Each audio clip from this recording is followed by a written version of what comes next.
No Facebook, né? Isso.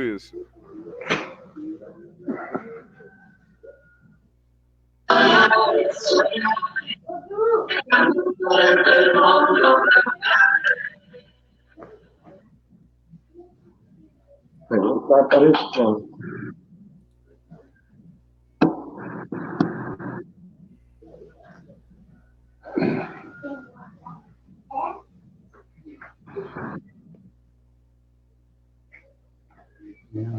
Ao vivo.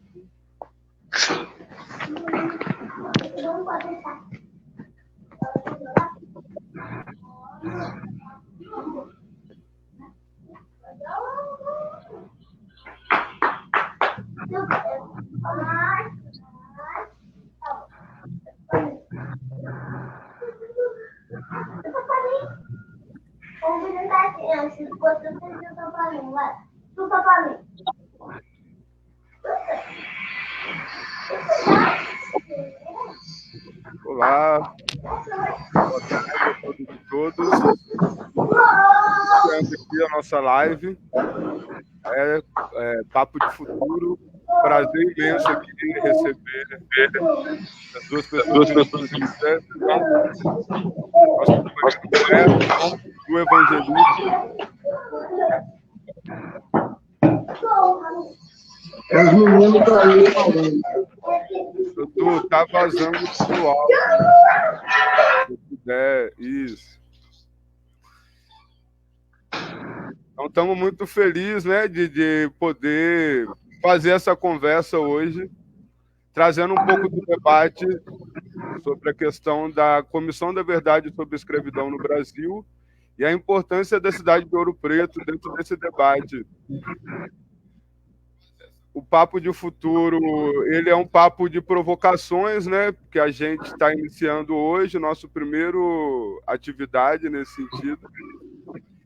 E de início eu vou passar aqui para o nosso companheiro Humberto para ele poder se apresentar e iniciar aí a nossa conversa. Ainda me ajeitando aqui a câmera, mas queria dizer que o som tá bom? Tá ótimo. Queria dizer que eu agradeço muito o convite que foi formulado. É importante usar essa tecnologia para que nós que sempre falamos e nem sempre fomos ouvidos, tenhamos formas de estar nos trocando informações. Eu tenho viajado eletronicamente, virtualmente pelo país, desde que começou a pandemia, com um enfoque na reparação da escravidão. Estou tentando aqui compartilhar o perfil, mas quero dizer que é uma honra estar trocando essas informações que a gente vai trocar aqui com você, com o companheiro do Evangelista. A gente já tinha trocado muitos conhecimentos quando estivemos, agora achei aqui, ó lá, quando compartilhar aqui para o pessoal poder ver o assunto lá no... Ele era botar lá no Instagram. Então, a gente já tinha trocado dos trabalhos na Comissão da Verdade da Escravidão Negra daí de Minas Gerais, sob a presidência do querido Daniel Dias Moura. Então, quero dizer que estar aqui com vocês agora é um motivo de comemoração. Acho que a Comissão da Verdade da Escravidão Negra, ela, no plano federal, ela vai na terceira gestão. No plano das seccionais, ela está em 18 seccionais, algumas funcionando bem, outras funcionando mais ou menos, e algumas sequer tiveram ainda o início. O que é um motivo de reflexão. Por que será que nas 27 capitais a gente só tem as comissões em 18 estados? Ou seja, há OABs que não tiveram ainda a importância, a avaliação da importância desse trabalho de mergulhar na história da escravidão negra, na história dos negros escravizados e levantar esse país revirando. Eu tenho visto algumas pessoas, mas eu não quero discutir a escravidão. Ora, a escravidão é parte de construção do atual Estado brasileiro, que sequer foi uma nação para boa parcela da sua população. Então, eu quero dizer que é importante a gente avaliar porque 9 estados ainda não tiveram essa compreensão da importância de se verificar a história dos negros, da história que se confunde com a história do Brasil. Por exemplo, aí em Ouro Preto, vocês têm histórias riquíssimas, né, que vocês com certeza vão falar. Mas em cada município do Brasil tem uma história dessa para ser contada. A história de um herói, de uma lenda, de um prédio, uma construção, uma igreja com segredos importantes. Eu tenho citado muito ultimamente aqui um acerto que nós estamos para fazer sobre Maricá. Eu não sei se eu continuo já falando, Douglas, você ainda é só uma rodada de apresentação e o do evangelista tem a palavra para fazer, ou se eu vou tocando aqui, depois ele vem. Uai, a gente pode... você faz essa introdução e aí depois você fica mais à vontade, né, para poder discorrer. Então, eu já estou introduzido aí, deixo o Du se apresentar aí e depois eu retomo. Sim, então, passando a palavra aí para o Eduardo Evangelista. Boa tarde a todos e todas e todes. É um prazer estar participando aqui dessa conversa, pois a gente vem desenvolvendo aqui em Ouro Preto há muito tempo um trabalho na Mina do Veloso, onde a gente mostra exatamente esse outro lado da história, né? Porque a história da escravidão negra, ela muitas vezes foi escrita, a maioria das vezes é escrita não por negros e negras, então é uma realidade que não retrata bem o que a gente sente aqui em Ouro Preto. E aí aqui em Ouro Preto, devido a todo o processo de exploração do ouro e todas as consequências dessa exploração de ouro para o mundo como um todo, a gente vê aqui que foram deixadas marcas, né, foram deixadas um grande legado aqui da nossa história, que só pode ser resgatada por nós, que temos sentimentos nessa causa.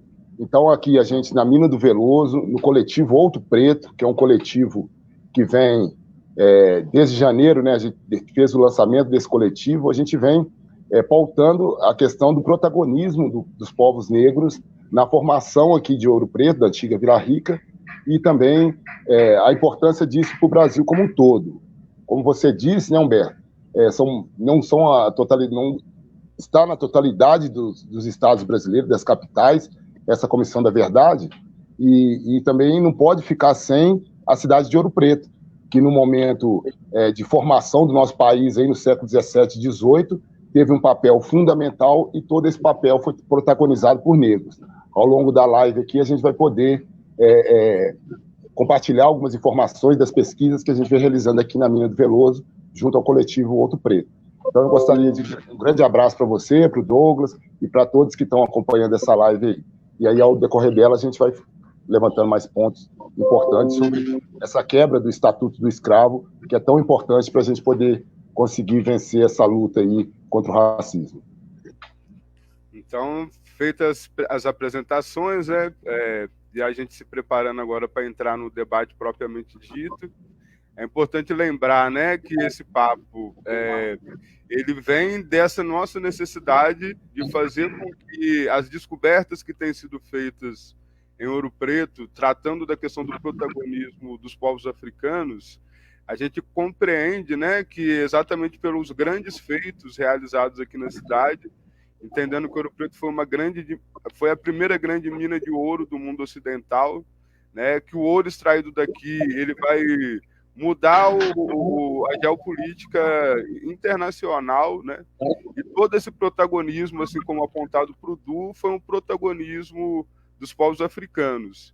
E aí a grande questão para a gente, né, quando a gente pensa em Ouro Preto, a gente tem dois elementos aí para a gente refletir. Um é sobre o ouro, né, que é o metal mais raro do planeta e o que é atribuído maior valor. O segundo é o preto, né, que é esse indivíduo que veio de África na condição de escravizado e que, ao longo da construção das narrativas históricas, ele é colocado como um indivíduo inferiorizado. Então, quando a gente se dá conta, né, e aí pelo feito que foi de identificar, a partir das estruturas de mineração, que havia ali uma ciência africana, um conhecimento africano, a gente passa a entender que a cidade de Ouro Preto, ao ter sua história esmiuçada, ela pode trazer para o Brasil, e não só para o Brasil, para o mundo, de modo geral, o que é essa ciência africana de extração de ouro. E quando a gente consegue identificar isso, a gente automaticamente está fazendo uma quebra do Estatuto do Escravo, né? Que o Estatuto do Escravo ele vai dizer que os africanos não tinham nenhum tipo de conhecimento, que estavam aqui para quebrar e carregar pedra. E aí, quando a gente descobre uma ciência com tamanha importância, como foi as atividades de mineração e metalurgia, a gente passa a perceber que tem um gancho aí que precisa ser revisto. E aí, quando a gente ouve falar da Comissão da Verdade sobre a escravidão no Brasil, a gente entende que essa estrutura, né, o Humberto, gostaria muito que você explicasse melhor para a gente, Humberto, como que é o funcionamento da Comissão da Verdade.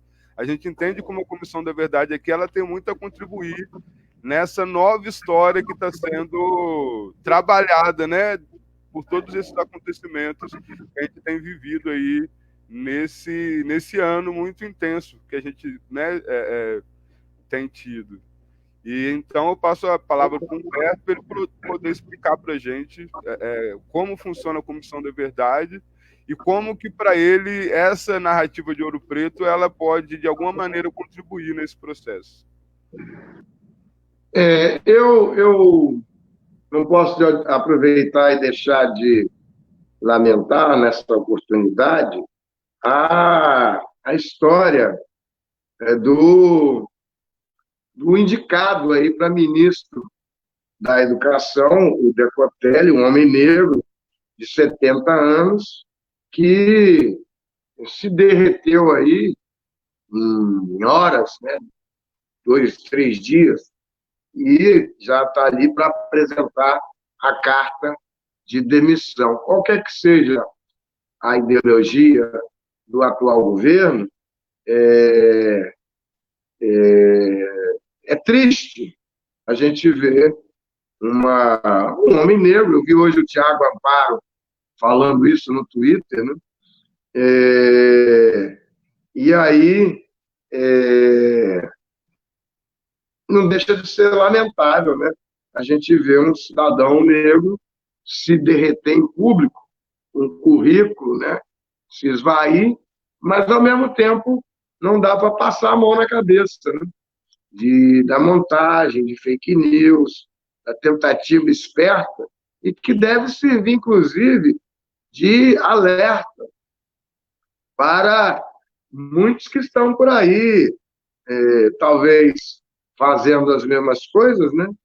E no afã de apresentar produção,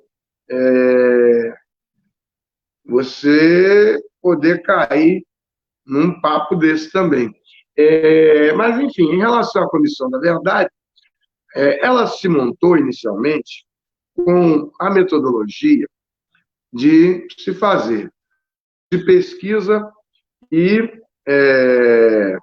grupos de pesquisa, grupos de uma parte via a bibliografia, não seria a OAB que iria fazer a bibliografia, mas o trabalho junto com o Departamento de Histórias, sobre pistas e provas da escravidão. E vocês sumiram daqui, eu não sei se caiu a linha. Sumiu todo mundo aqui, só umas rodinhas aqui. A esperança de tudo está aí ainda. Estão me ouvindo? Eu estou. Também, estou te ouvindo. Oi. Estamos te ouvindo. Tá tudo ok. Tá aparecendo umas rodinhas pretas aqui e um aviso que está tendo problema de conexão. Voltou. Não sei onde é que foi. Mas, então, a primeira metodologia, a que foi aprovada pelo Conselho Federal, ela falava, então, nessas pistas e provas e falava também em acusação do Estado brasileiro, da coroa portuguesa e da Igreja Católica. Isso porque tem que se levar em conta o crime da história da escravidão, que é imprescritível, e também você verificar que esses 3 pontos, Igreja Católica, coroa portuguesa e o Estado brasileiro, eles lucraram muito com esse tráfico negreiro, que foi o maior e mais lucrativo negócio da humanidade. Foi com ele que foram montadas muitas das opulentas nações que a gente chama de primeiro mundo.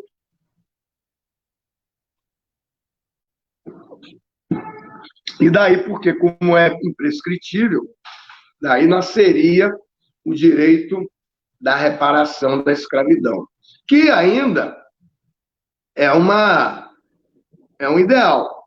Ainda não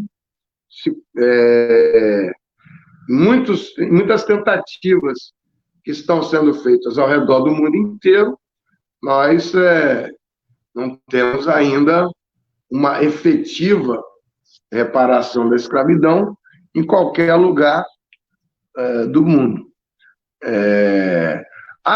No plano nacional, e daí porque faltou eu dizer também que, além da Comissão Nacional da Verdade da Escravidão Negra, eu também estou presidindo a Comissão da Verdade da Escravidão do Conselho Federal, seccional da OAB do Rio de Janeiro. É uma dessas 18 que eu mencionei.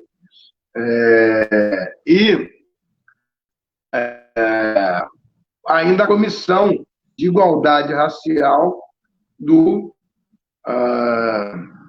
Instituto dos Advogados Brasileiros. Com isso, a gente partiu primeiro uma boa explicação, que é a seguinte: você não tem como não enxergar a possibilidade de se fazer a discussão da reparação da escravidão em pequenos nichos também, como as subseções das OABs dos municípios. Talvez seja até uma possibilidade mais efetiva para se alcançar resultados menores e mais urgentes. Isso porque as tentativas anteriores no plano nacional, elas foram feitas com o jornalista Fernando Conceição na Bahia, na década de 80, e a vereadora Claudete Vieira, na década de 90, elas acabaram por terminar logo na apresentação da proposta de reparação pecuniária. Elas acabaram ficando realmente esvaziadas, porque chegaram e disseram, olha, isso aí estão tentando arranjar um jeito de arranjar algum dinheiro. E isso foi, tanto o Fernando Conceição quanto a vereadora Claudete, as iniciativas que eles tiveram, embora pioneiras, entre outras, elas acabaram por se esvair logo no dia seguinte. Falou em dinheiro, opa, deixa para lá. Então, quando a gente começou a Comissão da Verdade, que foi criada na Conferência da OAB, Conferência Nacional dos Advogados, em 2014, aqui no Rio de Janeiro, onde eu reuni o finado companheiro Wilson Prudente, procurador do Trabalho, o desembargador Paulo Rangel, a desembargadora Ivone Caetano, o advogado Marcelo Dias, e o defensor público Nilson Bruno, nós partimos para uma proposta única, que era de fazer a reparação da escravidão, a Comissão da Verdade da Reparação da Escravidão, seguindo os passos da Comissão da Verdade da Ditadura, e que examinava apenas 20 anos. E aí, ora, nos 350 anos de escravidão negra, o caminho era muito mais longo e penoso. Mas isso aconteceu de uma forma que foi possível estabelecer essa primeira dinâmica. 14 seccionais, ou seja, nos estados, formaram e apresentaram seus relatórios. Logo depois, a OAB tem muita eleição. Então, algumas seccionais se reorganizaram, outras prosseguiram e outras tiveram o voo de galinha. Mas muitas seccionais de subseção estão trabalhando a história local. Nós tivemos os 2 cases de maior sucesso nessa área que chamam de memória.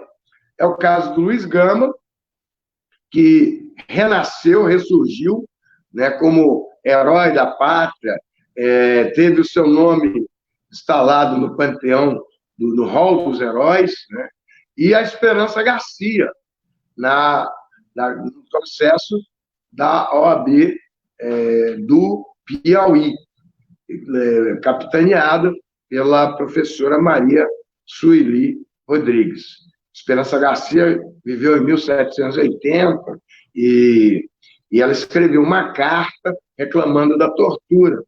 E essa carta ela foi achada pelo historiador Luiz Motti, e daí, então, se verificou... A parte da história é a localização da carta, nos arquivos lá do Museu de Teresina. Ela vivia em Oeiras, e Oeiras fica, hoje, a 3h30 de carro. Imagine em 1780. Imagine em 1780 uma mulher negra escravizada que soubesse ler e escrever naquele grande fazendão que devia ser o Brasil, e mais ainda lá do lado do Piauí, né? Esses pontos são interessantes de serem analisados. Mas o trabalho da Comissão da Verdade da Escravidão Negra do OAB do Piauí foi colocar a Carta da Esperança Garcia para examinar sobre a luz das ordenações filipinas.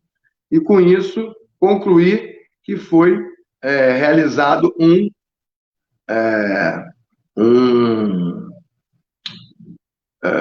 uma petição, e, com isso, ela propôs, o Conselho Seccional da OAB do Piauí proclamou Esperança Garcia primeira advogada do Piauí. Isso deveria ter sido repetido pelas outras 26 seccionais da OAB. E não foi. Nós fizemos com a comissão, porque eu estou acumulando a comissão, na verdade, da escravidão negra estadual da OAB do Piauí, que por um equívoco ela ficou muito ligada a partido político e houve essa intervenção do presidente do OAB. Então, depois, quando eu acabei assumindo aqui, acumulando, nós fizemos esse livro, que eu quero ver se dá para ver bem aqui, Quilombolas. Ele foi feito ainda na eleição, quando estávamos na época da candidatura, nós fizemos um seminário nacional quilombola, dentro do Tribunal Regional Federal, da 2ª Região, e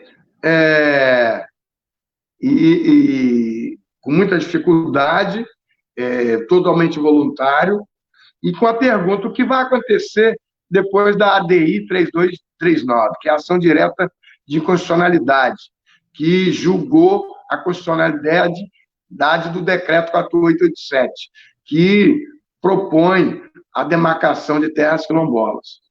E a gente perguntava: o que vai acontecer depois que o Supremo Tribunal Federal julgar a ADI 3239? Pois bem, a ADI 3239 foi julgada, eu participei do julgamento como advogado do IARA, Instituto de Advogado Racial e Ambiental, fui amigo da corte, sustentei no Supremo Tribunal Federal, e o que aconteceu até hoje, depois do julgamento? Até agora, nada. Você tem na área quilombola mais de 5.000 comunidades quilombolas e não tem 300 quilombos titulados. E mais ainda no governo federal, que disse aqui na Hebraica que não ia dar nenhum centímetro de terra e nenhum centavo de recurso público, e está cumprindo. Ninguém pode dizer que o atual governo federal não cumpre a sua palavra de campanha. Ele disse que ia acabar. Então, esse livro, o problema é que nós fizemos uma pequena edição, ele já ficou esgotado, nós não conseguimos ainda fazer uma tiragem, e depois, antes mesmo da pandemia, já existia uma grande necessidade de recursos públicos, e com isso nós não conseguimos nem mandar para os autores. Os livros estão lá, e sem dinheiro para o correio, nem da OAB, nem do Tribunal Regional, porque há uma recessão mesmo antes da pandemia. Nós estamos aguardando, deixamos eles localizados para mandar para os autores. Mas isso é uma demonstração de como você pode fazer trabalhos interessantes, se juntando aí o Tribunal Regional Federal, a Justiça daí de Ouro Preto, a própria professora Dulce, da UFOP, que eu já tive aí, né, que foi presidente da Universidade, da Fundação Palmares, que está então, em mãos na época de... E aqui surge uma das propostas do que eu estou falando para não só vocês de Ouro Preto, mas todo e qualquer município. São 843 municípios em Minas Gerais. Vocês têm certeza de quantos municípios são? 843? Isso, 853. 853. Então, em cada município de Minas Gerais, é possível levantar a história de um herói negro local. Vai ter um livrão desse tamanho. Eu estou levando aqui a proposta para o...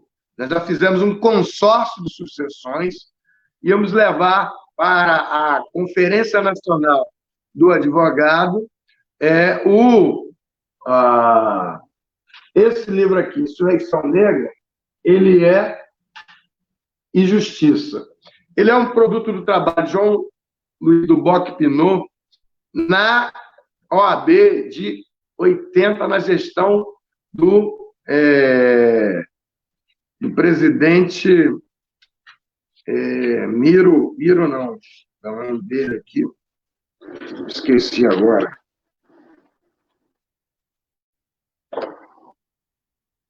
Presidente que foi governador do PDT, Carlos Maurício Martins Rodrigues era o presidente, e depois também, em 1787 a 1789. Bem, e com isso, ele conta a história de Manuel Congo, um quilombola que fez uma insurreição também aí dos idos de 1780, com mais de 400 quilombolas insurreitos no sul do Rio de Janeiro, e que fica muito próximo ali à zona da Mata Mineira. Então, eu sempre acho que tem muita história muito comum ao Rio, e do lado de lá, Juiz de Fora, essa zona toda que vai circundando aí, tem muita história de negros e negras para contar em quilombolas. E o Manuel Congo foi enforcado em Paraty, Miguel Pereira, tem um memorial em Vassouras, tem meio que feriado em Mendes, e a OAB de Mendes estava trabalhando lá bastante com isso, com a doutora Zenóbia, e então nós juntamos 16 subseções da OAB e fizemos um consórcio de subseções para levar, assim como Luiz Gama, o Manuel Congo para a Conferência Nacional da Advocacia, seguindo os passos também da Esperança Garcia do Piauí. Eu tenho certeza que Minas Gerais está esperando um herói negro para contar essa história. Eu não sei se é o Chico Mineiro, se talvez pudesse fazer um concurso aí, falar com o Daniel e trazer os 10 homens e mulheres negros com história, candidatos a ser a história de Minas, a ser levada à Conferência Nacional. Olha que ideia boa aí, e fazer um consórcio. Ia sair muita história das igrejas, dos sindicatos, tem muita história aí para contar dessa época, e muitos heróis negros para serem resgatados, cuja história foi esquecida. Isso é o que se diz, que se chama de memória. Mas e daí? Eu tenho certeza que se nós formos hoje partir por uma proposta de reparação financeira, nós vamos ficar falando meio que sozinho, porque já está no meio da pandemia, já está no meio de uma recessão profunda que se avizinha aí após a pandemia. Esses caras ainda vêm falar aqui de reparação de um tanto de tempo atrás.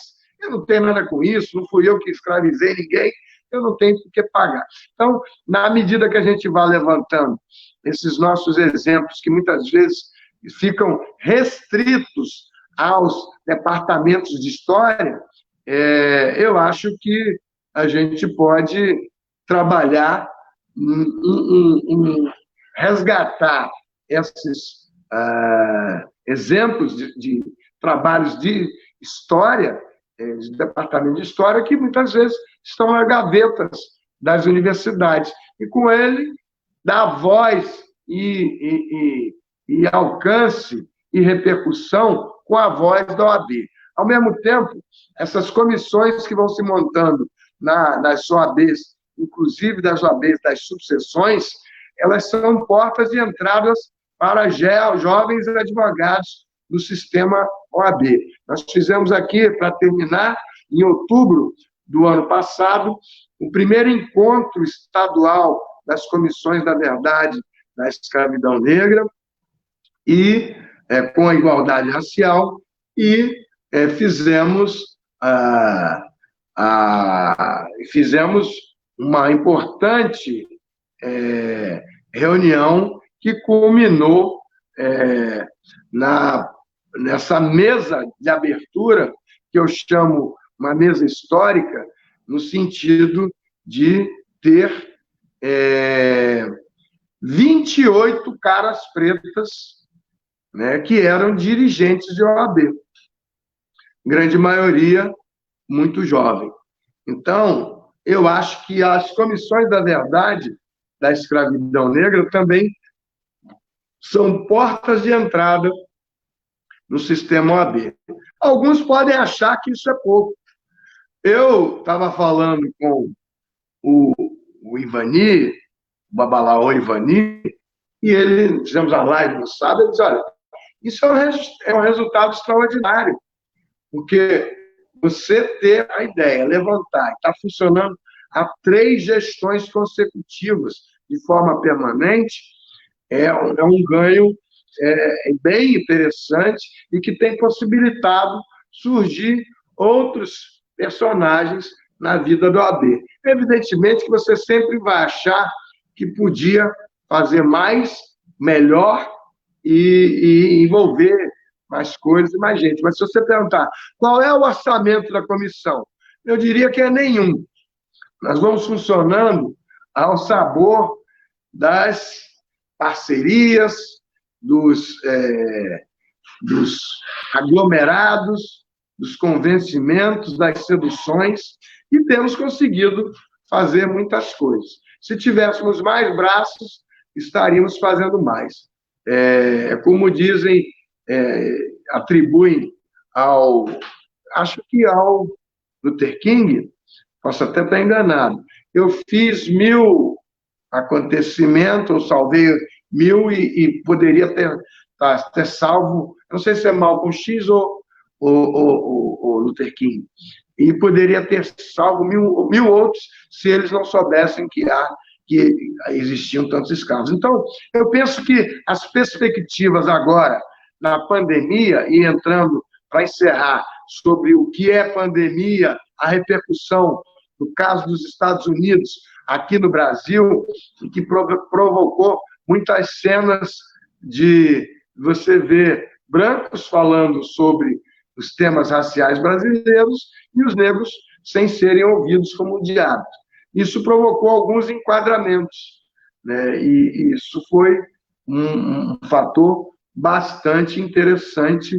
E há uma profusão agora nas televisões. Eu que estou aqui encarcerado, confinado, já há pelo menos uns 2 ou 3 meses, que eu estou no grupo de risco, e quem está no grupo de risco é malandro, velho, não vai se expor aí para ficar dando bobeira para esse vírus muito do safado aí, que está com 56 mil pessoas mortas.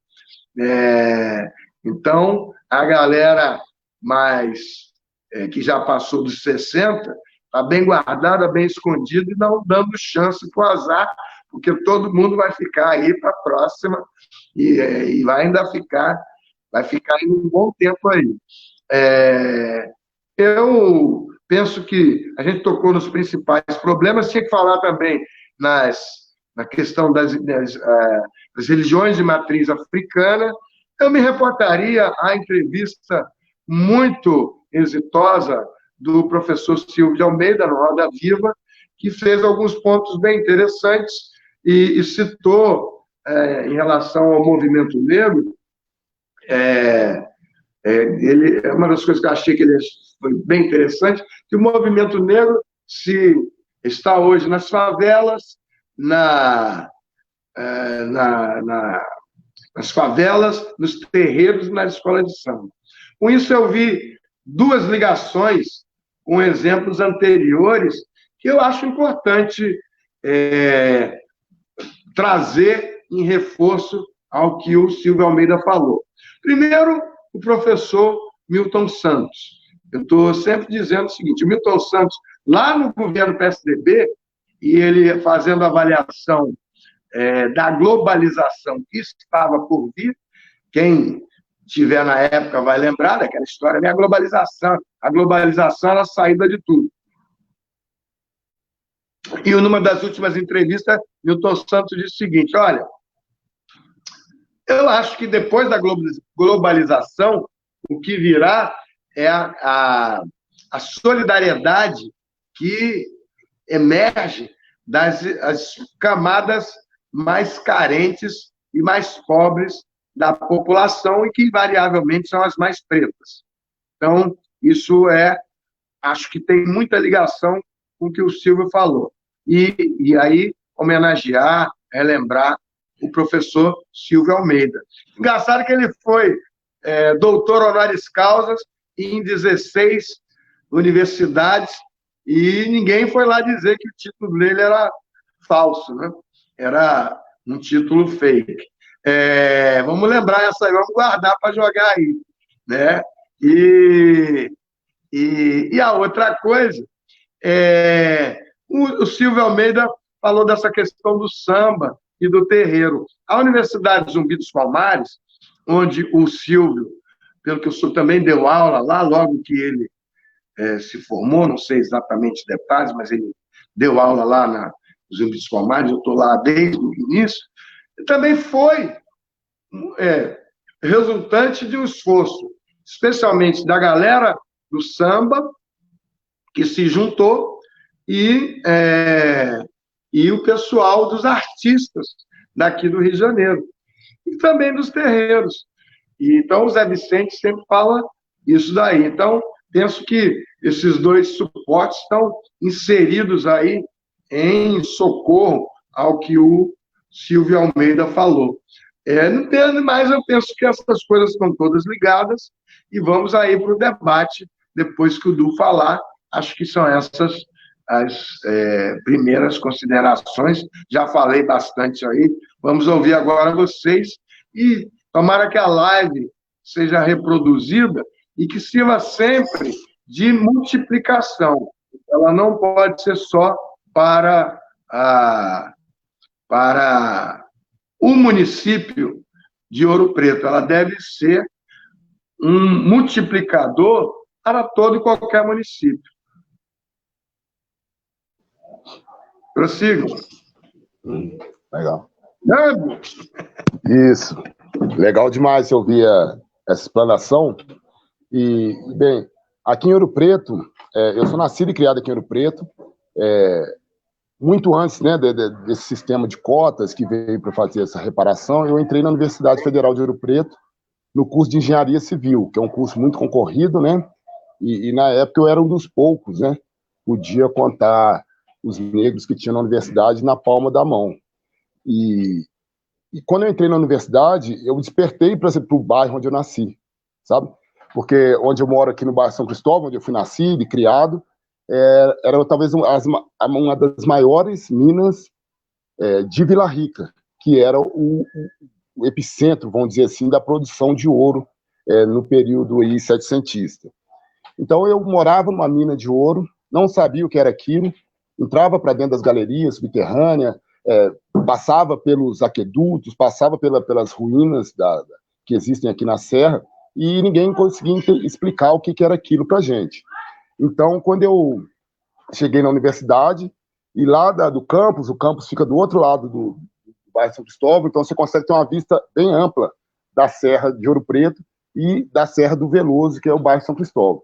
Então, de lá que eu conseguia ver várias estruturas ligadas à mineração, e lendo artigos e projetos de pesquisas ligados à história da mineração, eu comecei a identificar lugares da minha infância com essas estruturas de mineração. Então, você tem um sistema de aqueduto que transportava água por quilômetros pela serra, utilizando somente a energia da gravidade. Você tem grandes reservatórios para acumulação de água, para acumulação da lama. Você tem as galerias subterrâneas, só aqui no bairro São Cristóvão, no meu trabalho de mestrado, que eu fiz um mestrado no Departamento de Geologia aqui da Universidade Federal de Ouro Preto, e nesse trabalho eu fiz um inventariamento de todo esse sistema de mineração, porque como engenheiro civil, eu comecei a ver essa obra fantástica que foi feita aqui no bairro, porque você tem toda a parte de captação de água, de reservação, distribuição dessa água, desmonte da encosta, recolher o material aurífero, fazer todo o processamento. Então, quando eu consegui ver a visão total desse sistema, caiu numa frase que o Douglas usa muito, porque Ouro Preto é muito conhecida como uma cidade barroca, uma cidade colonial, Aqui o colonial é tido como bom, né? Você vai lá, tem um restaurante colonial, comida colonial, o hotel colonial, sabe? Tudo ligado a esse período colonial que, para mim, a gente deveria banir, porque a ideia de colonização é que a gente tem que banir das mentes do brasileiro para poder a gente repensar a nossa nação. Então, nesse período colonial, eles ficam pensando somente na parte arquitetônica. Então, a cidade é muito conhecida por causa dessas maravilhas arquitetônicas aqui, construídas também por mãos negras, né? Então, a cidade fica sendo a pérola barroca fora da Europa. E aí o Douglas fala muito bem, e é exatamente isso que eu vejo agora, que a gente precisa divulgar, que Ouro Preto, ao invés de ser uma pérola barroca, antes de tudo, ela é uma máquina de extrair ouro africana. Daqui saíram toneladas de ouro. Todo o processo, o protagonismo de pensar esse processo de transposição de água de um lado para o outro, desmontar a encosta, saber que parte da montanha que você vai derrubar, onde vai fazer as galerias subterrâneas, como elas vão se autossustentar. Quando eu comecei a ter contato com essa história da mineração, eu consegui ver esse outro preto, que é o lema do nosso coletivo, que é esse outro lado, o lado do conhecimento que eles trouxeram para cá, junto com a diáspora. Mesmo com todo o processo desumano que foi a escravização, o conhecimento que eles tinham lá em África, né, esse conhecimento já milenar de extração de ouro, lá da região da Costa da Mina, né, da África subsaariana, todo esse conhecimento veio para cá junto com essas pessoas. E aqui em Ouro Preto, diferente de muitos outros lugares, onde a diáspora africana trouxe conhecimento, trouxe legado, aqui em Ouro Preto esse legado ficou esculpido na rocha, né, nas estruturas de mineração, no casario que eles faziam, com o próprio material, os rejeitos das construções, às vezes eram usados para fazer toda a parte de urbanização da cidade de Ouro Preto, a parte central, principalmente das sedes do município, né? A parte central, que é bem conhecida aí na mídia, toda ela foi construída com essa mão africana. Então, quando eu consegui ver isso, aí que veio o start, né? Veio o clique, para a gente poder usar isso como mote, primeiro, para poder fazer a ressignificação desses povos que vieram para cá, para poder contrapor a imagem que a história oficial nos conta, né, de que o negro só vinha aqui para carregar pedra e para fazer força. A gente mostra, não, que veio para cá por causa da ciência, por causa desse conhecimento que eles tinham no processo de extração de ouro. E com as pesquisas que a gente faz aqui, você vai fazer um paralelo da mineração há 300 anos com a mineração de hoje, o processo, os métodos de mineração são muito parecidos, né? Então mostra que esse conhecimento trazido para cá pelos africanos, ele perpetua até hoje ainda na mineração aqui no Brasil como um todo. Então, quando a gente fala desse protagonismo, desse conhecimento trazido pelos povos africanos, a gente quebra esse estatuto do escravo. Então, aqui em Ouro Preto é muito fácil da gente visualizar isso.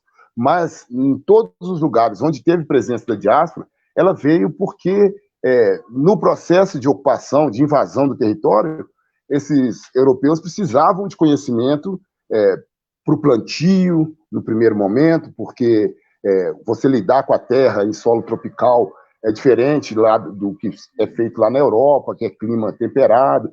Então, nesse primeiro momento do conhecimento da agricultura, é muito difícil você demonstrar ele, porque as marcas se apagaram, né? Onde eram os campos, hoje viraram cidades, foram urbanizados, então você perde muito desse conhecimento que eles trouxeram no primeiro momento para a agricultura, vamos dizer.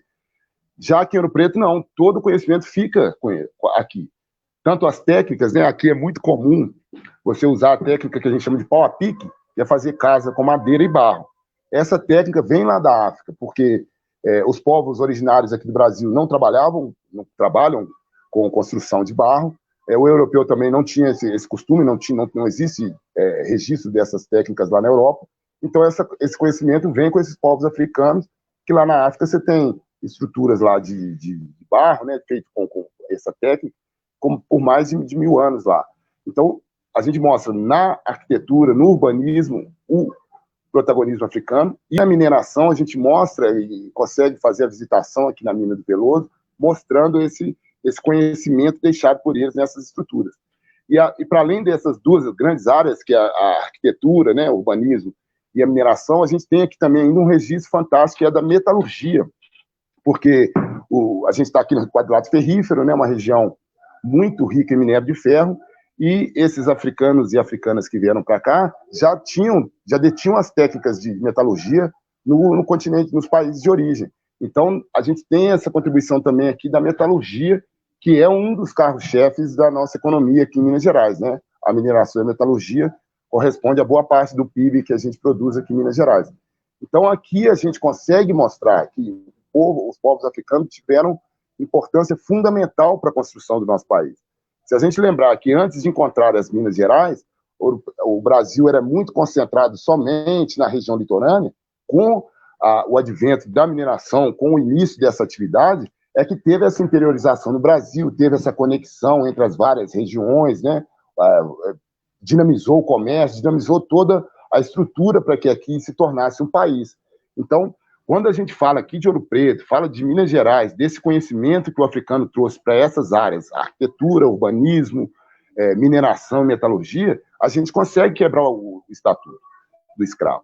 E é importante a Comissão da Verdade, como você falou, que eles já ficam pensando que a gente vai pedir reparação somente monetária, mas eu acho que, para além dessa reparação monetária, a gente precisa combater esse epistemicídio que nos atinge. Porque durante toda a minha vida, eu fui somente depois que eu passei pelos muros da universidade, é que eu reconheci o lugar onde eu nasci e fui criado. Então, quando aconteceu isso para mim, eu me libertei de vários traumas que são criados por causa do racismo, do epistemicídio, que você, às vezes, quer se negar, porque você não quer ser comparado à pessoa que fica apanhando, que fica amarrado no tronco, né, e que é a que é pintada pela história oficial. Então, a gente precisa, além de pensar nessa reparação, vamos dizer, financeira, de todo o crime que foi cometido contra os nossos antepassados, é interessante a gente pensar também nesse outro lugar, que é ressignificar a presença dos povos africanos aqui. E isso virá uma onda que a gente possa espalhar isso pelo Brasil todo. Começando aqui por Minas Gerais, fica muito fácil, e aqui por Ouro Preto mais ainda, porque foi tudo preservado, toda a história que eles fizeram aqui está preservada no casario, na serra, nas estruturas de mineração. Então, a gente tem um campo muito amplo de pesquisas ainda a serem feitas.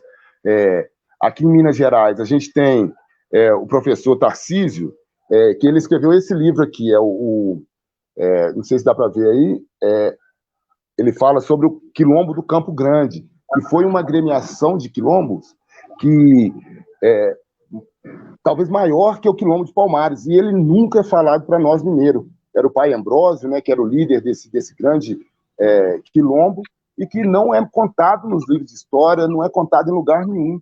Então, esse apagamento é que a gente tem que combater. Eu acho que a Comissão da Verdade, aqui em Ouro Preto, instalando-se uma comissão aqui na seccional da OAB de Ouro Preto, a gente pode organizar essas pesquisas, porque muitas coisas estão lá nos arquivos, nas bibliotecas, lá de história. Então, a gente precisa tirar isso tudo dali e fazer aplicar a Lei 10.639 com educação patrimonial, com essa discussão da igualdade das relações étnico-raciais. Então, nessa fala, eu gostaria de deixar essa colocação de que a importância que a gente tem aqui em Ouro Preto, por ter todas essas estruturas que contam a história para a gente, que mostram o protagonismo dos povos negros aqui em Ouro Preto, a gente consegue repercutir isso para o Brasil todo, e mesmo que a reparação ainda esteja longa, distante, essa reparação financeira, vamos dizer, do crime da escravidão, a gente consegue reverter, levantando, acabando com esse epistemicídio, né, e mostrando que o negro e as negras aqui em Ouro Preto, em Minas Gerais, elas foram fundamentais para que tudo acontecesse, né, aqui. Todo esse grande volume de ouro que inundou os países europeus aí, que financiou a Revolução Industrial, que dinamizou a Europa. Eu até brinco, eu falo que o brilho do ouro de Minas Gerais é que iluminou o iluminismo. Então, com essa energia que a gente precisa divulgar para o restante do Brasil, para todos os negros e negras espalhados pelo Brasil, para saber que aqui em Minas Gerais o negro teve um papel fundamental para para a criação do nosso país, né? E também, quiçá, do mundo moderno que a gente vive hoje. Então, essa reparação, essa quebra do epistemicídio, né? E mostrando esse protagonismo, acho que já é um passo que a gente precisa fazer, e a Comissão da Verdade pode auxiliar e muito nisso. Você falando de pessoas históricas, né, de lideranças negras históricas, aqui a gente tem o Chico Rei, que é a história que era um minerador também, conhecedor de técnicas de mineração, líder do reino lá em África, e quando ele chega aqui, ele consegue, através do conhecimento de geologia, de mineração dele, tirar vamos dizer assim, o dono da mina, né, o donatário da lavra, estava com a corda no pescoço, porque o rei português, a coroa portuguesa cobrava os impostos, não era por produção, era por um valor que ele chutava. Foram vários métodos de arrecadação de impostos e nenhum deles estava ligado com o que estava sendo produzido. Então, ele arbitrava o valor e a pessoa tinha que chegar naquele valor. Então, muitos donos das minas ficavam endividados com a coroa portuguesa, e o Chico Rei foi um que libertou esse proprietário dele, vamos dizer assim, né? Porque a mina já não produzia, ele fez a mina produzir, com isso ele conseguiu comprar a sua liberdade, e aí a partir desse momento ele começou a empreender, comprou a própria mina e foi libertando todos aqueles do seu grupo. E aí hoje a gente tem aqui talvez a maior festa do reinado de Minas Gerais, que acontece na primeira semana de janeiro, com o pessoal da AMI-REI, da Guarda de Moçambique, lá do Alto da Cruz, os grupos de congados. A gente é feito um grande encontro aqui em Rio Preto, homenageando essa grande figura que é o Chico Rei, que ilumina muitas vezes os nossos caminhos aí, quando a gente pensa em liderança negra aqui em Ouro Preto. E sobre o Chico Rei, eu acredito que não existiu apenas um Chico Rei, foram vários, porque todo esse conhecimento das minas, ele é difundido em toda a região aurífera aqui de Minas Gerais, né, na região chamada Ciclo do Ouro. Então, em cada lugar que a gente procurar aqui, a gente vai achar essas lideranças negras importantes para poder valorizarmos, e aí a gente começar a fazer uma reparação, mesmo que não seja financeira, né, do crime do racismo, seja uma reparação histórica e do legado deixado pelos nossos povos. Acho que é isso, Douglas, e aí a gente pode abrir para o bate-papo aí, como se quiser. Então, só, né, que a gente vai ouvindo vocês aqui, aí vai acendendo, né, um monte de balãozinhos assim, né? E aí é muito interessante isso, né? Quando o Humberto fala que os demais estados, né, que compõem aí, que tem, né, já organizado as comissões da verdade, eles buscarem heróis negros, né, para poder serem exaltados e legitimados. E aí, quando a gente vai pegar a história de Ouro Preto, a gente entende que não dá para trabalhar um herói aqui, né? Assim como apresentou aí a figura do Chico Rei. Então, assim, o empreendimento do tamanho do que aconteceu aqui não seria possível meia dúzia ou, sabe, poucas pessoas para poder fazer esse acontecimento, né? A gente, pelos estudos, a gente tem uma base, assim, cerca de 80% da população que compunha Vila Rica de Ouro Preto no período era composta por africanos. E tudo, né? Tipo, o primeiro momento que a galera chega para tirar ouro, e à medida que o ouro foi sendo extraído, é que a cidade ela vai se constituindo, vamos dizer assim. Então, ao longo desse processo, né, e onde a atividade de extração de ouro ela ocorre aí em mais de 100 anos, ao longo desse período, muita gente passou por aqui. E como o objetivo era esse empreendimento de extração de ouro, que era esse metal de altíssima raridade, extrema necessidade dele na Europa para poder fazer as coisas acontecer, a gente precisa fazer, né, aquilo que o Walter Benjamin, né, que é um filósofo da escola de Frankfurt, diz, que a gente precisa escovar a história contra pelo. E quando a gente escova a história contra pelo aqui, a gente consegue ver a raiz, a base, né? A gente consegue entender que tem muita coisa aí que a gente precisa trazer à tona, né? E que quando a gente traz à tona, a gente vai fazendo essa costura aí da maneira como tu muito bem apresentou, não resta dúvida de que a partir de Ouro Preto é possível a gente de fato construir uma outra narrativa histórica, né? E não é nenhum exagero nosso dizer isso, quando a gente olha que a gente tem mais de 450 bocas de mina com mais de 400 metros de profundidade ao longo da serra, né? Quando a gente vê o Casario, a igreja de São Francisco de Assis, que é considerada a sétima pérola do barroco português, né? Uma das 7 maravilhas do mundo português. Então, assim, são muitos detalhes, né, que até então, historicamente, eles estavam soterrados, vamos dizer assim, e que hoje nós temos informação, conteúdo, né, diferente do ministro da Educação, do Bolsonaro. A gente está o tempo todo com a mão nos documentos, em contato com pessoas que estão estudando, né? Então, quando a gente consegue fazer essa junção, né, de duas figuras, como você, Humberto, e o Du, e a gente consegue entender a ignição dessas duas coisas, aí a proposta da live, né, papo de futuro, como podemos pensar na caminhada daqui para frente, né? A gente não pode mais não conseguir pensar em solução, né? E como que a gente cria uma unidade nacional ou algo no tipo que nos dê garantia de fortalecer de fato, né, essa caminhada mesmo. Aí eu queria fazer essa provocação para você, Humberto. E aí, né, para as pessoas que estão nos ouvindo aí, já deixo aqui em aberto, quem quiser fazer perguntas, estamos recebendo as perguntas aqui para a gente ir respondendo aí nos próximos instantes da live. Eu acho que outro dia, eu até guardei o livro aqui, porque eu sempre esqueço o nome, eu estou ficando muito esquecido aqui. Eu queria, aqui, Paulina Chiziane. Eu fui ver, a Paulina teve aqui uma atividade com a Flávia Oliveira, e eu fui assistir lá. Depois eu perguntei aquela famosa pergunta chata, né, da reparação da escravidão.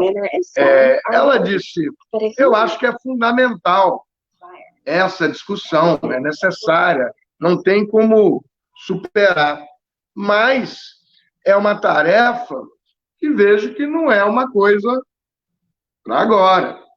E aí eu fico me lembrando de alguns dos companheiros que iniciaram lá atrás o trabalho da Comissão da Verdade, que com um relatório, queriam fazer um relatório e levar já para provocar a reparação da escravidão.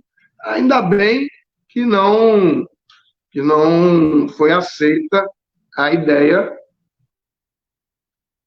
deles. Primeiro porque seria, obviamente, uma coisa muito pequena e sempre com muitas possibilidades de defeito. Segundo, eu perguntei também a mesma coisa para o Laurentino Gomes, com o livro aí da escravidão. Fui na inauguração, da apresentação do livro dele, né, no lançamento, tanto na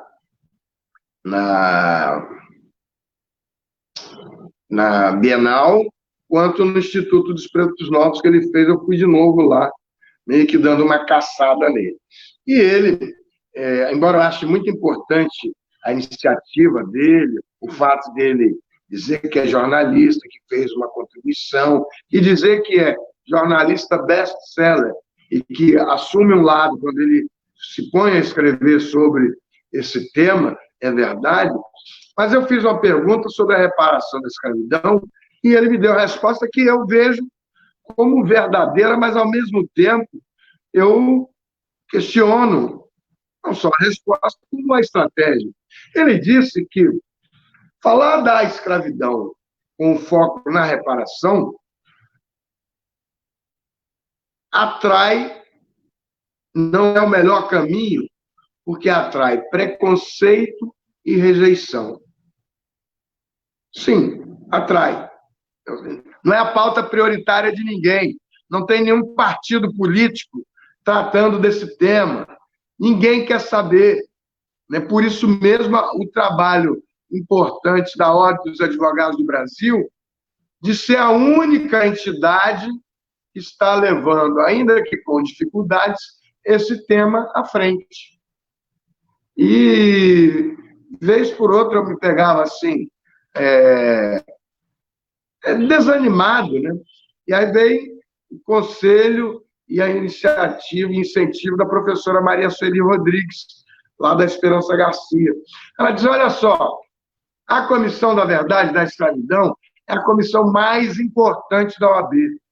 Podem não achar, e é a que mais trabalha, porque ela está falando da reparação da escravidão, ela está produzindo, está incentivando. Não quer dizer que nem sempre ela vai pegar lá e fazer o trabalho em todos os lugares, não. Mas ela está mantendo a mesma chama acesa que foi a que provocou o Luiz Gama com uma peça do Del Garcês, que está aí há 4 anos em cartaz. Nosso querido amigo da Rede Globo, e que é um ator da Rede Globo, e que é membro da Comissão da Escravidão Negra. O Del Garcês, com o Luiz Gama, e os trabalhos da professora Lígia Ferreira, ele já não só virou membro da Comissão do Rio de Janeiro, como a do Maranhão, apresentou os textos da peça de teatro que ele fez em muitos lugares, vai apresentar de novo lá no Conselho Federal, apresentou na Bahia, apresentou no estado natal dele, do Maranhão. E aí até uma coisa interessante, que a Bahia pensou em iniciar uma guerra, né, com São Paulo pela busca dos restos mortais de Luiz Gama, que era baiano. E Luiz Gama foi baiano até... continuou sendo baiano, mas ele fez essa... Ele foi vendido como escravo pelo pai, e ele nunca disse o nome do pai. Mas o César Brito, vocês estão vendo aí, fez esse livrinho, essa peça de teatro, que é um filme, sobre Luzes, Luíses e Luísas do Brasil escravista, do César Brito, ex-presidente do Conselho Federal, e eu fiz o prefácio. É uma peça de teatro onde o Luiz Gama e a Luísa Marinha, sua mãe, eles se encontram no campo da ficção, e a mãe dele é uma advogada trabalhista. Então, isso ressurge, recria, e traz Luiz Gama de novo, e acaba combatendo o que são aí os epistemicídios que foram mencionados pelo evangelista. Mas isso é só... Tem milhões de heróis. Aqui, eu sempre gosto de citar o exemplo da Comissão da Verdade da Escravidão Negra de São João do Meriti, onde um ilustre colega, lá, um advogado negro de São João do Meriti, que era desconhecido, passou a presidir a comissão de lá e juntou o projeto do Museu do João Cândido Municipal como o projeto da Comissão da Verdade da Escravidão Negra da OAB de São João do Meriti. E com isso eu sempre pergunto, e qual foi o feedback? O feedback foi que eles passaram a ter espaço institucional, passaram a transitar, e antes era só um grupo de negros, advogados, que estavam lá na OAB. Agora ele é o presidente da comissão, e não ficou tudo bem, mas ficou muito melhor. E eles estão brigando lá pelo Museu do João Cândido. Então, eu quero crer que a primeira coisa que vocês devam fazer, e todos os outros que estiverem vendo essa live, é bater na porta do presidente da OAB, da seccional, e dizer lá, olha, eu quero ver aqui com advogados, com promotores, com defensores públicos, com juízes, com professores de história, antropólogos, eu quero ver a Comissão da Verdade da Escravidão Negra funcionando aqui. Não importa se ela vai funcionar bem ou mal, se vai ter muito trabalho, o que importa é criar ambientes para que esse tema seja discutido. E alguém perguntou no chat aqui sobre as escolas e a Lei 10.639. Lógico, a lei, apelidada Lei 10.639, que também é a Lei 11.645, foi a Silvia Araújo, ela são apenas pequenas, é, pequenas alterações da lei de diretriz e base da educação, a lei 9394. Mas ela só tem 2 artigos. E, portanto, uma outra coisa que eu tenho criticado, e é importante criticar para trás para enxergar para frente. Critiquei convidado na bancada do Senado do PT, e que estavam lá muitas pessoas do PT, eu não sou filiado ao partido, mas me deram a honra de ser convidado, como outros partidos também, para falar lá, a partir do gabinete do senador Paulo Paim. E eu disse, olha, e as pessoas falando lá como se estivesse saindo para um novo governo e tivesse com a mesma força eleitoral de acabar a eleição do Lula, quando ele teve aquele dia de festa que foi a posse do Lula lá, uma porção de deputados no Congresso e aquele cheiro de governo novo, né, que tudo pode fazer e que pôde. Não sei se vocês lembram daquele dia da posse do Lula, em que praticamente tudo que ele propusesse teria sido aceito. A força de novos deputados, novos mandatos, e não vejo como isso possa acontecer, nem com Lula, nem nas próximas eleições, e muito menos com um Congresso. Uma pequeníssima parcela de mandatos ligados a esses temas. Não são os temas prioritários. E não vejo como isso possa se mudar num futuro muito próximo. E uma galera lá, vamos fazer. Não tem essa expectativa no cenário, né? Pode até ser que seja surpreendido, como muitas coisas estão surpreendendo aí.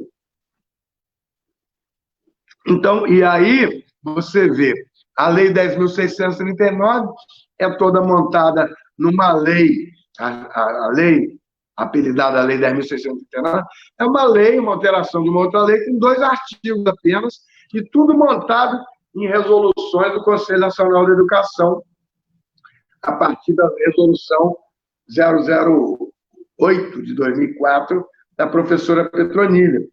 Quer dizer, resoluções do Conselho Nacional de Educação. Olha que fragilidade. Olha que pouca preocupação com o futuro da legislação, que sequer transferiram isso para uma coisa mais consistente, que não fosse também a expectativa de ficar lá um tempão, depois a gente conserta. Eu fui ouvidor nacional da CEPI, da Secretaria Nacional da Igualdade Racial, da Presidência da República, a convite do ministro Edson Santos. Amanheci com um curto espaço de tempo do Eloy Araújo, no mais curto espaço de tempo ainda, do ministro Mártios Chagas, que é mineiro daí, vizinho de Juiz de Fora, e depois um pedacinho da Luísa Bairros, onde ela chegou, e depois acabou trocando a fazer uma faxina geral, trocou toda a equipe. E eu vejo que muitas outras coisas poderiam ter sido feitas naquela época e poderia ter tido uma força importante. Não consigo enxergar no atual cenário, né? Talvez eu esteja muito errado, mas eu não vejo de onde é que você vai ter força congressual para fazer todas essas alterações que, vamos lá, vamos fazer. Então, se não fizer naquela época, vamos fazer agora, com esse Congresso que foi eleito, a bancada da bala, a bancada ruralista, os negacionistas, os terraplanistas, e você vai chegar lá com uma pauta de reparação da escravidão, de história da África e cultura brasileira. Bom, pode ser Afinal de contas, eu sou só um modesto advogado, né? E que não devo estar enxergando as mesmas coisas que essas pessoas, né, queridos companheiros, estão enxergando, mas eu desconfio que vai ter muito mais dificuldade, né? E, por isso, a importância de se preservar a Comissão da Verdade da Escravidão Negra do Conselho Federal como única instituição que está dedicada a esse tema, né? Alguém pode... Pergunta aqui a Silvia como podem contribuir as escolas. Eu acho que aí em Minas, o que teria que voltar é funcionar a plenos vapores a comissão estadual aí, que está sob a presidência do querido Daniel Dias Moura. O relator é o advogado historiador Tarcísio José Martins, que fez esse livro que você mostrou aí. Tem, inclusive, na internet um vídeo, né, curto de um filme onde ele fala do quilombo do Campo Grande e do massacre das 3.900 orelhas, que não sei se foi o Borba Gato que está lá a discussão, agora em São Paulo, em derrubar a estátua, que fala sobre os 3.900 pares de orelhas, né? Que acho que foi o Borba Gato, sim, e que derruba a estátua, ou não derruba. Eu queria fazer mais duas polêmicas, porque o bom é provocar essas polêmicas que acabam não virando treta da internet, nem a galera da lacração do YouTube e do Instagram, mas que fazem uma discussão interessante. Duas coisas. A história de se derruba a estátua ou não derruba, eu, pessoalmente, não me agrada a ideia de derrubar por derrubar, porque eu vejo também como obras de arte. Há um trabalho de um artista ali, não importa se a estátua está errada, está certa, do ponto de vista histórico. Eu acho que ela pode, deve ser colocada num outro local. Não me agrada a destruição.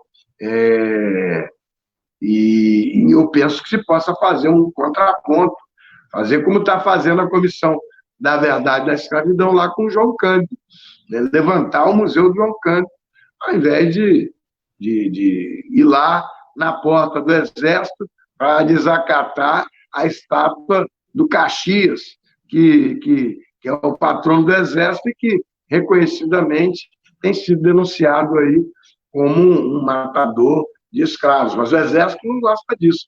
Então, e aí a gente tem a questão dos Zumbi dos Palmares, sob ataque permanente na Fundação Palmares, e a gente não pode... Essa confusão toda aí do ministro Decotelli, que já está quase sendo ex-ministro, acho que já apresentou a carta de renúncia ali, de renúncia, na verdade, é um pedido de anulação da portaria, porque ele chegou a nem tomar posse, e não deixa de ser muito triste isso, ainda que seja no atual governo, que acaba com reputações. O Evangelista ficou de cabeça para baixo, voltou. E a outra coisa é uma outra discussão que eu percebo nessas coisas de internet e de aqui e acolá, que é a questão do 13 e do 14 de maio. Algumas pessoas estão loucas estão comemorando o 13 de maio, e aí surge o pessoal da abolição inacabada do 14 de maio e que acha que não tem nada para comemorar no 13 de maio. Eu fico no meio, porque eu enxergo no 13 de maio, além da Princesa Isabel assinando lá, mas eu enxergo a libertação dos cativos. E fico pensando nos nossos parentes tataravós, recebendo aquele dia, ou aquele sonho que foi a libertação. Pouco importa se foi inacabada ou não. Inacabada a gente vai ver no dia 14. Mas o ato do 13 de maio, a alegria, a comemoração dos cativos e o fim do sofrimento dos cativos, eu sempre pergunto para os caras lá das afro-madeixas que estão dizendo que não tem nada para comemorar.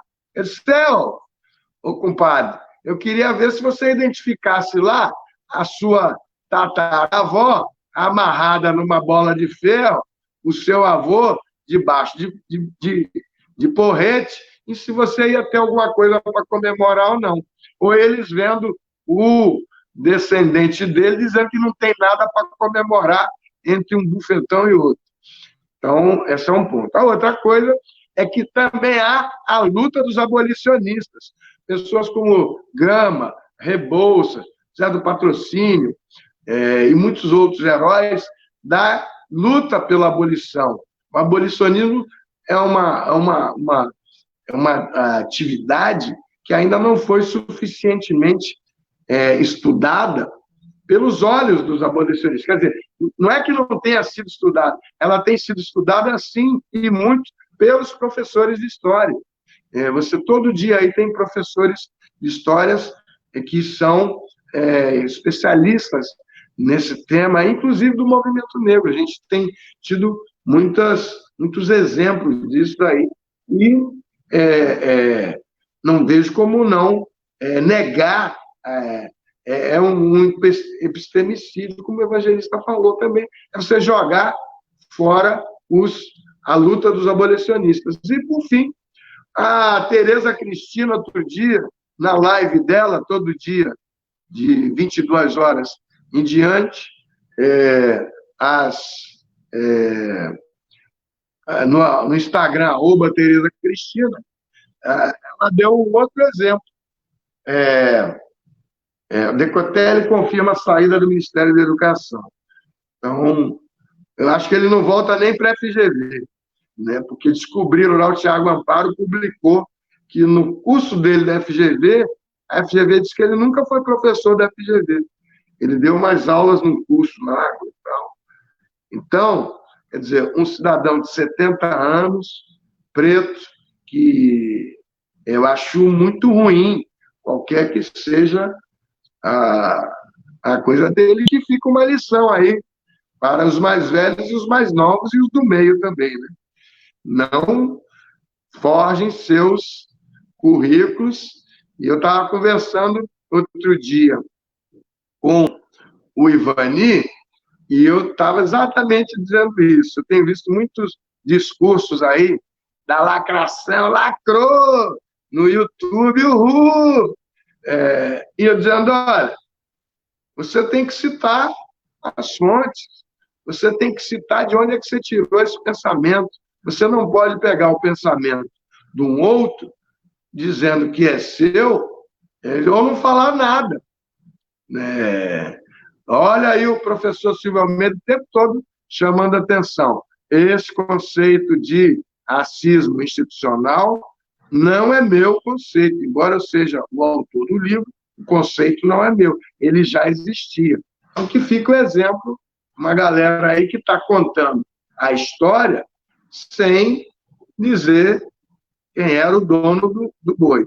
E a Tereza Cristina, então, para encerrar, foi lá e disse o seguinte: e a questão ancestral dos pontos de Umbanda e Candomblé dos pretos velhos, que é toda montada em cima dos pretos velhos com um sonho de abolição, e falam lá, olha lá o preto velho sonhando na alforria, dizendo que o Senhor vinha aqui. É só entrar por aí nas cirandas e nas giras de Umbanda e que vai ver muita história lá.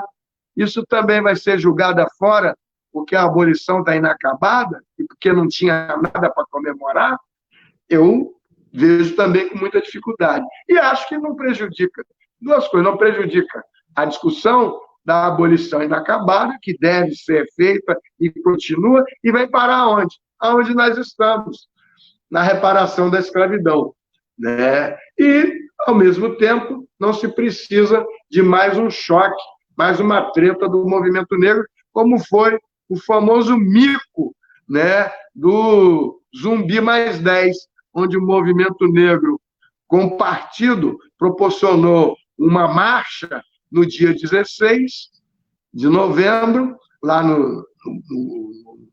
na Praça dos Três Poderes, e o movimento negro sem partido proporcionou uma marcha no dia 16 de novembro. Vocês lembram disso? A marcha do Zumbi mais 10, governo da Matilde. E tanto foi o choque que tiveram dois pinguinhos de gatos pingados no dia 16 e no dia 22. Não era melhor chegar a algum acordo e fazer uma marchona, e em qualquer que fosse o dia, e conseguir mais representatividade? De modo, meus amigos, que são esses os comentários que eu tinha para fazer. Vamos aí ao Evangelista e depois tem a live com a Piratiana hoje, lá de Chicago. Ela está ouvindo aqui, tá? Piratiana está nos assistindo aqui. E logo depois nós vamos lá para falar de reparação da escravidão, revoluções, insurreições de negros nos Estados Unidos e no Brasil, reparações da escravidão, e ela está lá em Chicago, e nós vamos falar em português no Instagram, @HumbertoAdame, e no Instagram também da Kiratiana Freeman, @Kiratiana. Humberto, teve uma outra que como foi feita pela Laura Rocha. Eu vou colocar aí.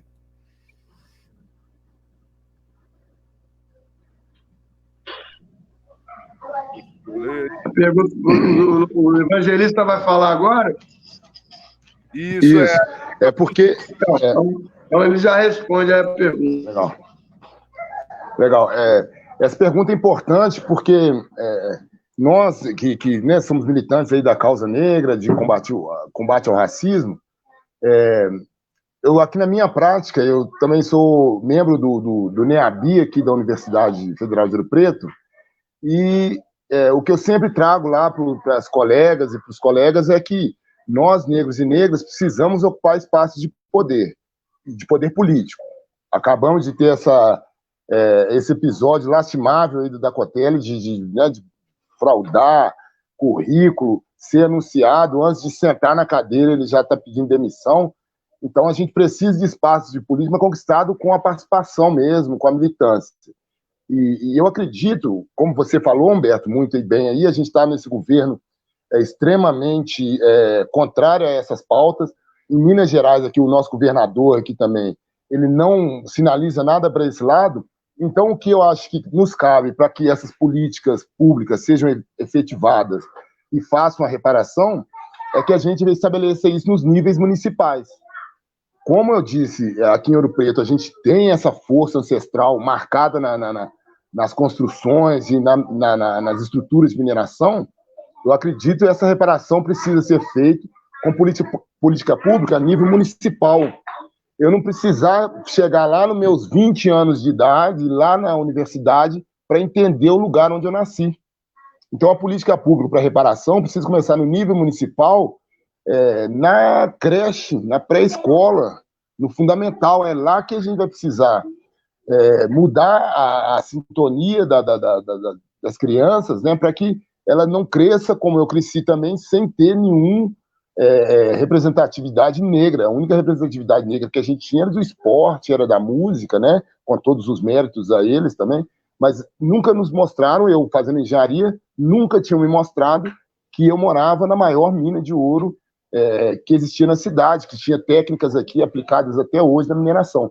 Então eu acredito, respondendo a pergunta aí, que nós, negros e negras, precisamos nos envolver já. Esse ano é um ano de política, né, um ano de eleições em nível municipal.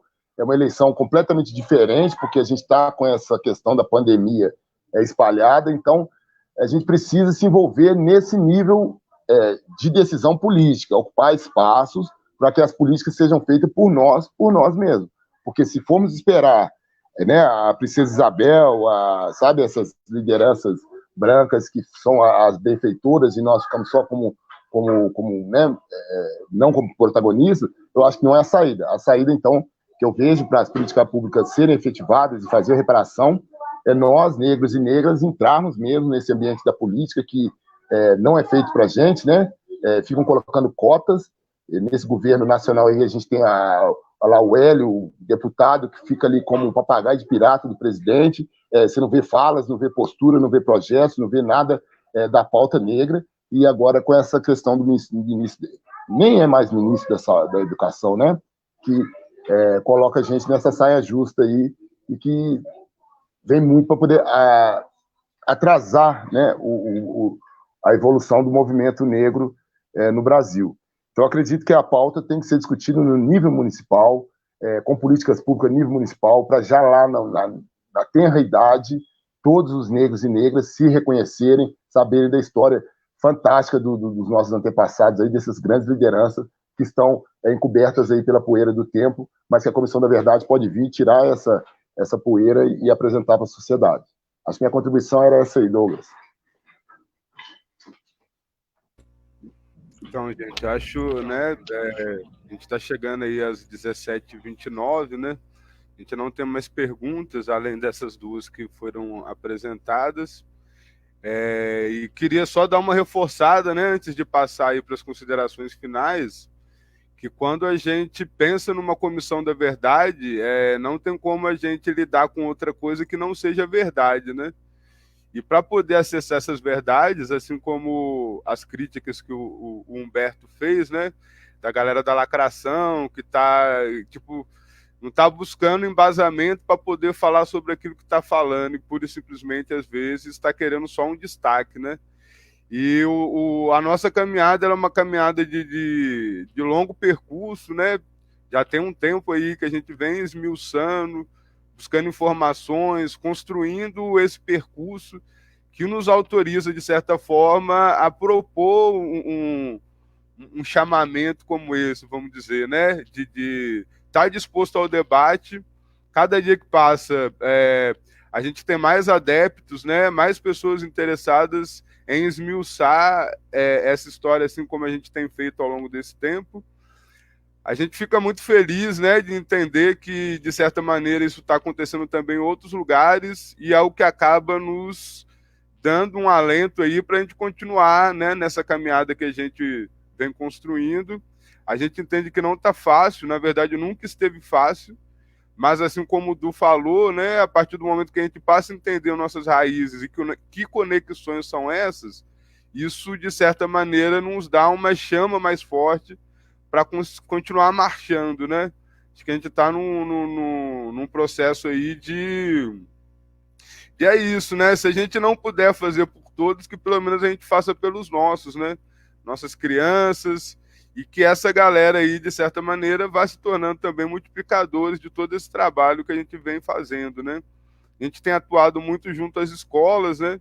E a gente tem visto isso se desdobrando em diversos resultados, né?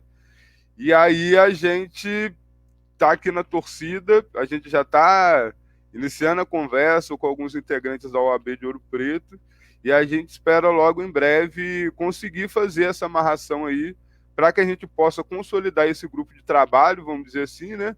Onde, a partir do NEABI, vários outros grupos de estudo que já existem, somado a essa força aí da OAB no processo de legitimação, a gente consiga fazer aí escovar a história de Ouro Preto a contrapelo, como eu havia dito antes, né?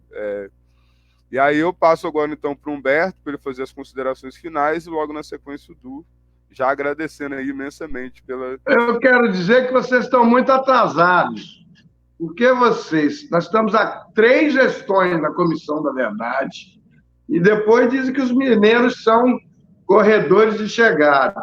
Tem 3 gestões. Se você tiver... Não tem desculpa, não. Desculpa, não. A gente só ficou sabendo... Desculpa, não. O cara só ficou sabendo da comissão, só para você sintonizar aí, por conta da década da ONU sobre a reflexão da escravidão negra no mundo. dessa forma que chegou para a gente a informação. A gente não Amigo, sabe. Se não bater lá na porta do presidente da subseção, levar lá a proposta, ligar para o Daniel, ligar para o presidente do AB de Minas Gerais, que é o Raimundinho, que é negro, presidente pela terceira gestão, ligar lá para a vice-presidente, que é a Helena Della Mônica, mulher negra, vice-presidente pela segunda vez da OAB, manda um e-mail, liga para lá, perturba, vai no presidente daí, leva um bolinho de gente, junta um monte de advogado, junta militante, tem que aparecer cara preta lá, tira o Daniel lá do sofá, né, e faz uma grande homenagem à professora Beatriz Bento, que foi a primeira relatora, não foi a segunda, a primeira relatora, o Tarcísio entrou no lugar dela, que faleceu, que ela fez uma coisa fantástica, era botar, ela já ia saindo, e eu disse assim, professora, por que a senhora não faz uma coisa que a gente fez não sei aonde, que já estou preparando para tirar Tiratiana. Tomando um vinhozinho aqui com água. Que foi levar a fórmula dessa inicial para fazer um acordo com a Universidade da Universidade Federal Estadual de Minas Gerais, a UENG. E ela fez. Isso possibilitou que tinham 75 pesquisadores. Mas esses pesquisadores podem pegar o acordo da UENG e da OAB, levar para as suas próprias universidades e fazer com que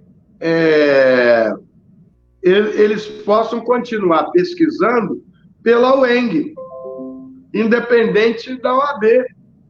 Porque, se for depender para pesquisar todos os 853 municípios, não há um abraço. Então, esse trabalho, ele é da subseção.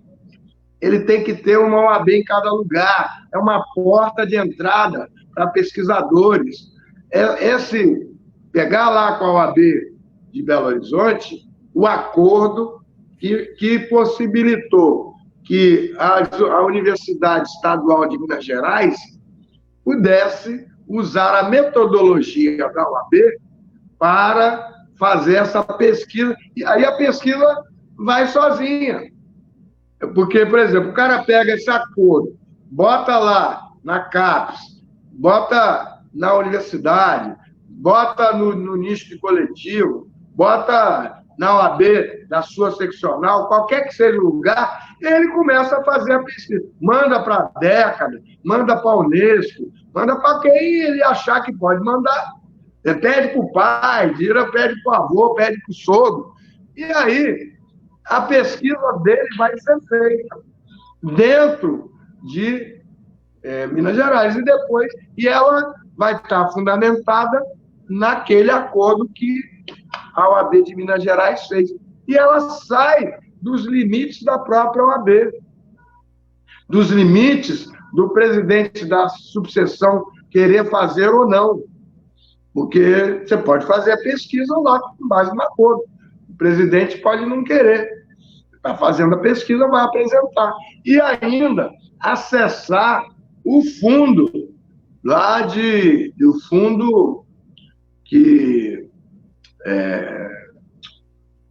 o FNDES, né? Como é que é o nome do fundo? O fundo escolar, que é dinheiro, daquele dinheiro que vai, onde a Macaé trabalhou, aquela secretaria lá no MEC.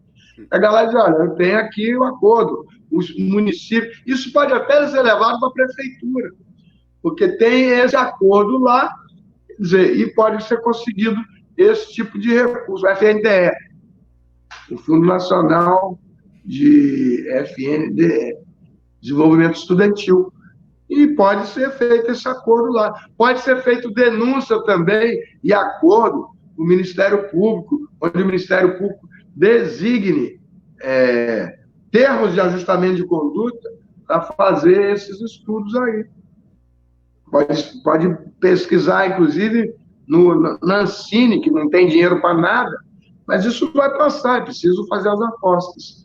Então, eu acho que, nesse momento, eu vejo com continuidade, com perseverança e com firmeza nesse caminho, mas pode demorar e os lugares vão andar mais rápido, outros menores. Quando juntar todos os pouquinhos, vai dar uma coisa enorme, imensa, e que se for esperar para fazer, vamos fazer um fundo que abarque tudo isso, acho mais difícil. Então é melhor juntar vários pouquinhos e daqui a pouco a gente junta tudo num pacote só. É isso.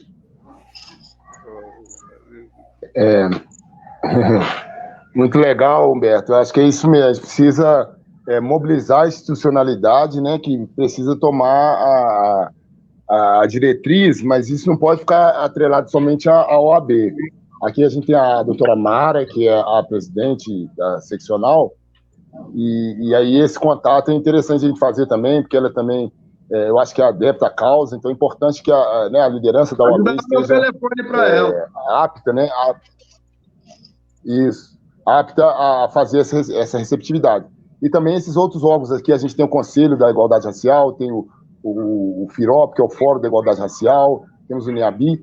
Então, acho que é articular todas essas entidades aí representativas para a gente poder conseguir. E Ouro Preto é uma cidade importante porque aqui era o lugar que mais se consumia vidas negras, né? Então, é importante que a gente dê esse passo aqui em Minas Gerais para poder puxar esse fio da história que vai trazer muito engrandecimento para os povos negros, porque aqui a genialidade africana brilhou, tirou toneladas de ouro de dentro da terra. Essas técnicas até hoje são usadas. A escola de engenharia na qual me formei, a Escola de Minas, ela foi criada aqui em Ouro Preto, foi sediada aqui em Ouro Preto, porque já tinha todo um conhecimento de mais de um século de extração de ouro acumulado aqui na região. Então, quando estavam escolhendo o lugar para poder colocar a Escola de Engenharia nas Américas, eles vão colocar aqui em Ouro Preto, porque já tinha esse conhecimento. O Henrique Orsex, que foi o organizador, né, vamos dizer assim, a linha de frente aí para a criação da escola, ele, nos livros, né, que ele tinha uns livros de trabalho de campo, ele citava que a importância desses estudantes que estavam entrando na universidade, na escola de engenharia, escutar os grandes mestres ferreiros, os mestres de ofício, que a maioria eram negros, porque o conhecimento estava ali, na prática. E aí, com esse conhecimento da prática, eles voltarem para a academia e sistematizar esse conhecimento. Então, a colocação da Escola de Engenharia, que é a Escola de Minas, que foi uma das primeiras da América, acho que a segunda, né, porque a primeira foi a Federal do Rio, então, a gente vê que tem um conhecimento aqui, e que aqui é ponta de pirâmide para a gente poder espalhar isso para toda a Minas Gerais. Eu queria aproveitar aqui e mandar um abraço aí para a Laura, para o Leleco, para a Mirelle, para a Geralda, isso, que estão aí na audiência, e são pessoas também da causa, sabe? O Leleco é até presidente do partido aqui, do Partido dos Trabalhadores, que eu sou filiado, estou como pré-candidato aqui nessas eleições. Então, a ideia é a gente fazer esse trabalho no município aqui, organizando isso tudo, para que a gente tenha essa reparação feita, primeiramente, nessa quebra do epistemicídio e na ressignificação do papel dos nossos ancestrais aqui. Eu queria agradecer o Douglas pelo convite, agradecer você, Humberto, também pelo compartilhamento aqui com a gente nessa tarde, e dizer que esse trabalho só está começando. Uma pauta importante para Ouro Preto, a gente tem a seccional da OAB aqui, então tem uma comissão da verdade em Ouro Preto, eu acho que pode ajudar a deslanchar a história da escravidão negra em Minas Gerais. Muito obrigado aí pelo convite, Douglas, obrigado aí, Humberto, boa tarde a todos. Depois da pandemia eu vou aí para inaugurar essa comissão aí. Legal. Agradeço aí a todos quem acompanhou a live. E esse foi o primeiro Papo de Futuro com Humberto Adame, do Evangelista. Até a próxima. Seguimos. Grande abraço. E vamos para Chicago, lá que tem a Quiratiana, no Instagram, @Humberto Adame, 7 horas. Está lá em Chicago. Vamos falar do Eu Não Consigo Respirar, I Can't Breathe. Massa demais. Boa noite.